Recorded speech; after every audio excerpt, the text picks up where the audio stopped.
The big distinction between wrestling or sport-based arts and Japanese Jiu-Jitsu, that with Japanese Jiu-Jitsu, it's all about breaking and finishing the fight. We're looking to get quick kills, end the fight as quickly as possible. It's more self-defense oriented than it is sport-oriented, but of course there are similarities of both. We're gonna start in that single collar tie again. Maybe you are in a clinch battle with someone, or you end up in this reference point. But the only thing that's gonna change now from our Russian entry is that instead of dropping this hand underneath, we're gonna keep it on top. So I have that same feeling, pinching and shrugging. And then I'm gonna come over and I'm gonna catch that arm. I'm gonna spin so you guys can see this. Let's look at this again. We're here. Instead of dropping the arm like we did on the Russian, we're gonna keep the arm over. In fact, this almost helps me a little bit when I start waving that shoulder, almost like I'm trying to elbow him in the face.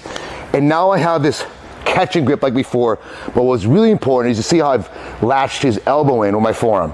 Now I'm gonna take this space with my leg and start elevating his hand as I start bringing my elbow down inside my thigh. And then this is obviously we call Waki Gatame, or basically an arm break. Boom. Let's look at it again. So here, we're in that single collar tie. I roll over, catch, step through, and finish. When we think about these techniques, let's go right back to the ending point of Waki Gatame. Now, I want to have his shoulder lower than his hand. This is a mistake my students make a lot when we're doing these combative techniques. That the hand is lower, it's me easier for him to defend. I want to start raising that hand and sinking my level into him.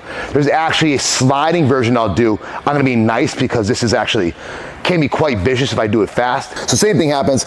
I rotate over, I catch that wrist, and then as this leg is coming through, I think about sitting to my hip into him, and you can see I'm trying to be very, very careful because when we do this, he's just done.